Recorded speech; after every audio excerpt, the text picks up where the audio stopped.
আল্লাহকে ভয় করো, আল্লাহকে ভয় করো, আল্লাহকে ভয় করো। ইত্তাকুল্লাহ, ইত্তাকুল্লাহ, ইত্তাকুল্লাহ। ওহে মুসলিম, তোমাকে আল্লাহর সামনে দাঁড়াতে হবে। তোমার হিসাব নেওয়ার জন্য আল্লাহই যথেষ্ট, যিনি সব জানেন। তুমি যা গোপন করো ও প্রকাশ করো। তোমাকে অবশ্যই মৃত্যু বরণ করতে হবে। যখন তুমি দুনিয়ার সব কিছু ছেড়ে চলে যাবে, শুধু তুমি আখিরাতের জন্য যা সঞ্চয় করেছো তা নিয়ে সাবধান হও তোমার শেষ আমলের ব্যাপারে।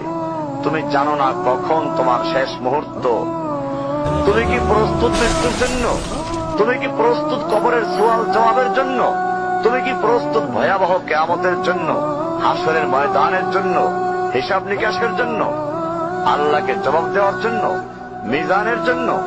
তুমি কি প্রস্তুত চুলের চাইতে সূক্ষ্ম, তরবারির চাইতে ধারালো পুলসিরাতকে পাড়ি দেওয়ার জন্য? ভয়ঙ্কর তুমি জাহান্নামের ভয়ঙ্কর আযাব থেকে আত্মরক্ষার জন্য কাজ করছো তো? যার ইন্ধন মানুষ এবং পাথর, যার আগুন ভয়ঙ্কর উত্তাপ সম্পন্ন কালো বর্ণের, যা হৃদয় পর্যন্ত জ্বালিয়ে দেবে, এমন উত্তপ্ত পানি যা নাড়ি ভুঁড়িকে বের করে দিবে। রয়েছে খাবারে হিসাবে জাক্কুম ও গলিত পুজ। জাহান্নাম অসম্ভব গভীর, ভয়াল জায়গা, কঠোর হৃদয় ফেরেশতারা নিযুক্ত, যেখানে শাস্তির মাত্রা বৃদ্ধির জন্য শরীরকে অনেক বড় করে দেওয়া হবে। চামড়াগুলো জ্বলে যাবে, বের হতে চাইবে, বের হতে পারবে না। মৃত্যুকে ডাকবে, মৃত্যু আসবে না। ভয়ঙ্কর শাস্তি যা অনন্তকাল ব্যাপী চলতে থাকবে। তুমি অগ্রগামী হও সেই চিরস্থায়ী জান্নাতের দিকে, যেখানে রয়েছে চিরন্তন সুখ। যা মন চাইবে তাই পাবে, যা আদেশ করবে তাই দেওয়া হবে। জেনে রেখো, দুনিয়ার চাওয়া পাওয়ার পূর্ণতার স্থান নয়।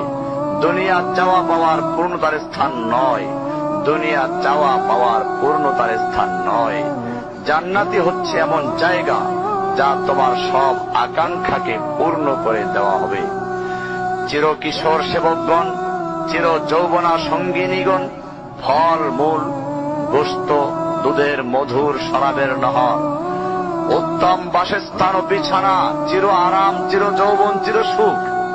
অসংখ্য নেয়ামতের মাঝে সবচেয়ে বড় নেয়ামত হবে তুমি আল্লাহকে দেখবে।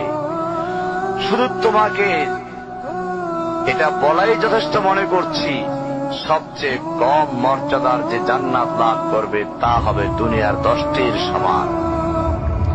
সুতরাং হে মুসলিম, হে ভাই, আল্লাহ তোমার প্রতি রহম করুন। এই বার্তা তোমার কাছে পৌঁছার পর আশা করি তুমি তা তোমার পরিবর্তন এবং সংশোধনে যথেষ্ট হবে। গতানুগতিক চিঠি হিসেবে নিও না আমার এই পত্রকে, ফেলে দিও না। এটা ফেলে দেওয়ার নয়, আল্লাহর জন্য বলছি। এর দ্বারা নিজেদেরকে সংশোধনের চেষ্টা করো। আর তোমার অবস্থা যদি উত্তম হয় এর চেয়েও, যা উল্লেখ করলাম, আল্লাহর কাছে কামনা করি তোমাকে তিনি দৃঢ় রাখুন, মওত পর্যন্ত লেগে থাকো উত্তম ঈমান সহ। اقرأ أخيا